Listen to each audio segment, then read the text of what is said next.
नमस्कार साथियों, मैं संतोष सावनेर स्वागत करता हूं आप सभी का। इस वीडियो में हम बेहद ही आसान तरीके से नंबर्स को समझ जाएंगे, कैसे एक वचन से बहुवचन बनाए जाते हैं, नंबर्स होते क्या हैं। नंबर का मतलब होता है वचन।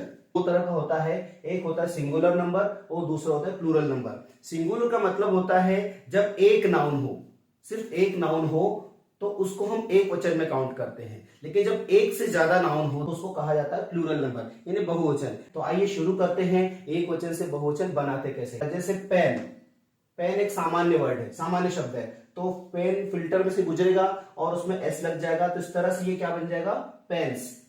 यहां पेन का मतलब एक पेन है और यहां पेन का मतलब होता है एक से ज्यादा पेन। इसी तरह से बुक भी एक सामान्य शब्द है।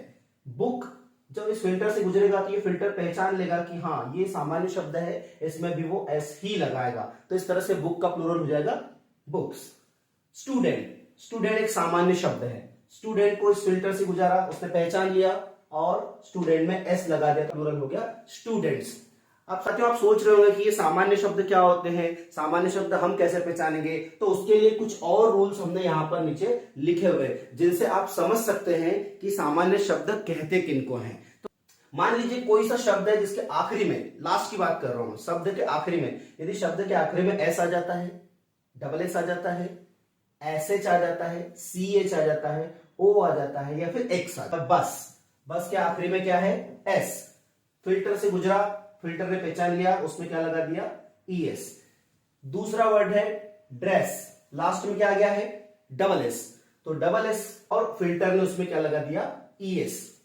इसी तरह से आप देखें डिश के आखिर में है एसएच, फिल्टर में से गुजरा, फिल्टर ने पहचान लिया और उसमें लगा दिया ईएस। बेंच आखिर में क्या है, सीएच, फिल्टर ने इसमें ईएस लगा दिया।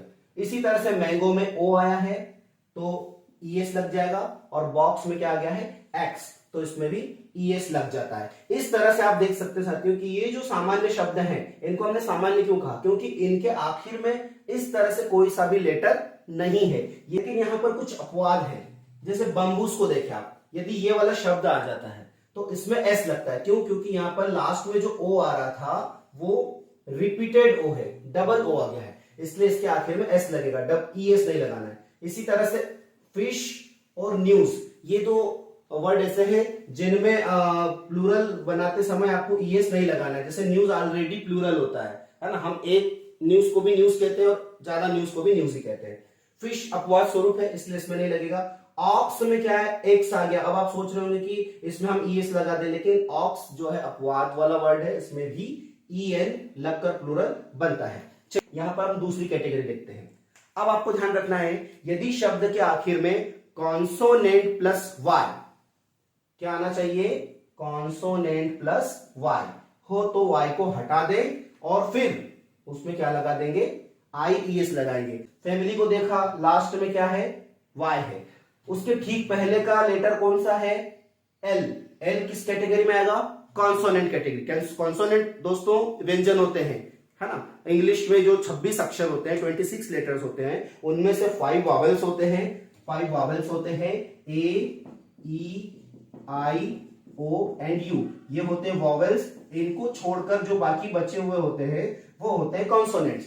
तो अगर वाई के ठीक पहले ये 5 लेटर नहीं है, मतलब वॉवेल्स नहीं है, इसका मतलब क्या है, कॉन्सोनेंट है। तो कॉन्सोनेंट है यदि है तो ये फिल्टर क्या करेगा, वाई हटाएगा। देखिए वाई हटाया फैमिली में से और आखिर में क्या लगा दिया, आईईएस। इसी तरह सिटी, इसमें भी लास्ट में वाई है, उसके ठीक पहले क्या है, टी है। टी एक कॉन्सोनेंट है, इसलिए इसको हम कह रहे हैं कॉन्सोनेंट प्लस वाई। ये स्ट्रक्चर क्या कहलाएगा, कॉन्सोनेंट प्लस वाई। बेबी में देखिए बी एक कॉन्सोनेंट है, कॉन्सोनेंट प्लस वाई। लेडी में देखिए डी कॉन्सोनेंट है, ये भी हो गया कॉन्सोनेंट प्लस वाई। तो कॉन्सोनेंट प्लस वाई स्ट्रक्चर वाले जो भी वर्ड होंगे लास्ट में, याद रखिए लास्ट में होना चाहिए वाई। कॉन्सोनेंट प्लस वाई वाले स्ट्रक्चर यदि है वर्ड में तो उसमें वाई को हटाना है और आईईएस लगा देना है। आप देख सकते हैं families, cities, babies and ladies, इन सब में हमने वाई को हटा दिया है और फिर आईईएस लगाकर प्लूरल बनाया है। तो ये दूसरे प्रकार की जो स्पेशल कैटेगरी थी, इसलिए हम देखें यदि इन दोनों स्पेशल कैटेगरी में कोई वर्ड नहीं आ रहा है तो वो वर्ड सामान्य कैटेगरी में चला जाएगा। ऑलराइट, अब यहां देखिए, यहां पर भी एक अपवाद है। जैसे आप बॉयज को देखें, BOY, यहाँ पर लास्ट में क्या आ गया, वाई आ गया। अब यहाँ पर बच्चे गलती करते हैं, वाई आ गया है तो ईएस लगा दो और इस तरह से बॉयज ऐसे प्लूरल बनाते हैं, या फिर वाई को हटा देते हैं और फिर आईईएस लगाकर प्लूरल बनाते हैं। ऐसा नहीं करना है, क्योंकि वाई के ठीक पहले का स्ट्रक्चर आपको देखना होगा। वाई के पहले क्या होना चाहिए, कॉन्सोनेंट होना चाहिए, यानी वॉवेल नहीं होना चाहिए, ए ई आई ओ यू, तो ओ आ गया, इसलिए ये इस स्ट्रक्चर में फिट नहीं बैठेगा, ये सामान्य वर्ड बन जाएगा और इस तरह इसमें क्या लगेगा, एस लग जाएगा। बेज, बे मींस खड़ी होता है।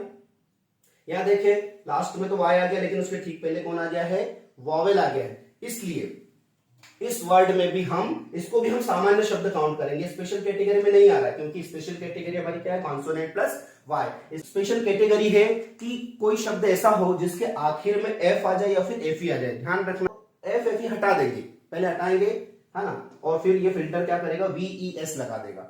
देखते हैं, जैसे लीफ क्या आ गया लास्ट में, एफ, थीफ इसके आखिर में एफ, वाइफ एफी और नाइफ एफी। अब ये एफ एफ एफी एफी, ये वर्ड जब इसमें से गुजरेंगे तो फिल्टर इनको हटा के वीएस लगाएगा। देखें आप, लीफ का हो गया लीव्स, थीफ का हो गया थीव्स, वाइफ का हो गया वाइव्स और नाइफ का नाइव्स हो गया। यहां पर एक अपवाद स्वरूप शब्द है रूफ, लास्ट में एफ आ गया, लेकिन उसके ठीक पहले आप देखें रिपीटेड वावेल है, यानी जोड़ी में जब दो वावेल आ जाएं तब आप एफ को नहीं हटाएंगे, सिर्फ एस लगा देंगे, एफ के साथ रहने देंगे। ये एक अपवाद है, इसका ध्यान रखो। एक और स्पेशल कैटेगरी है, उसको हम देखते हैं। देखिए यहां पर ये स्पेशल केस लिखा हुआ है।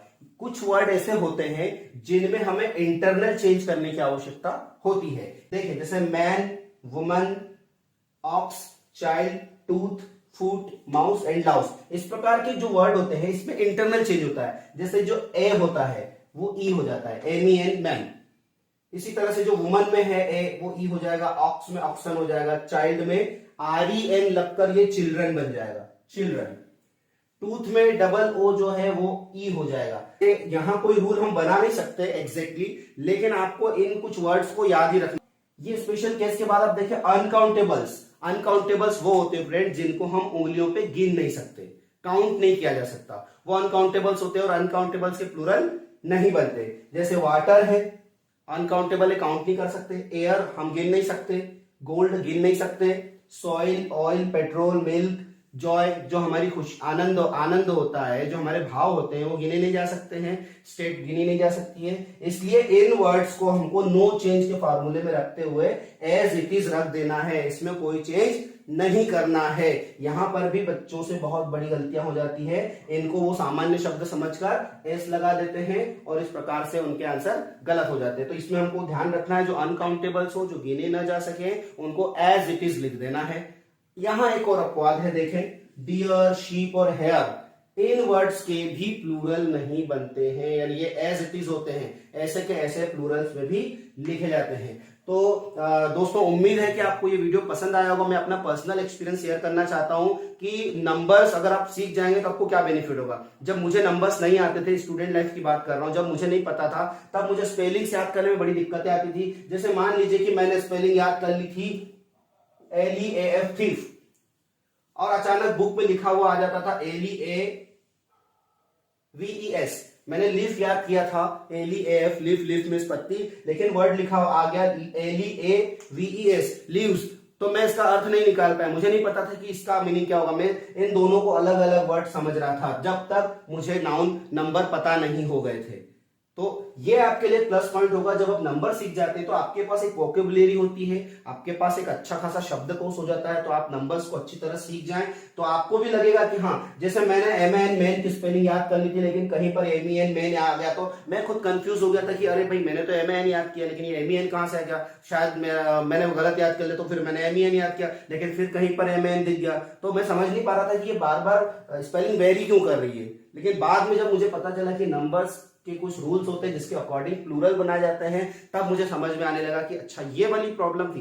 तब आज मैं थोड़ा सा कंफर्टेबल हूं इंग्लिश के साथ। उम्मीद है कि ये वीडियो देखने के बाद आप सब भी कंफर्टेबल हो गए होंगे। अगर स्टूडेंट हैं आप तो अच्छे से समझ लीजिए, यदि आप टीचर है और आपकी इंग्लिश वीक है तो आप इस वीडियो को देखकर समझ जाएं और अपने बच्चों को समझाएं। बहुत बहुत धन्यवाद आप सभी का।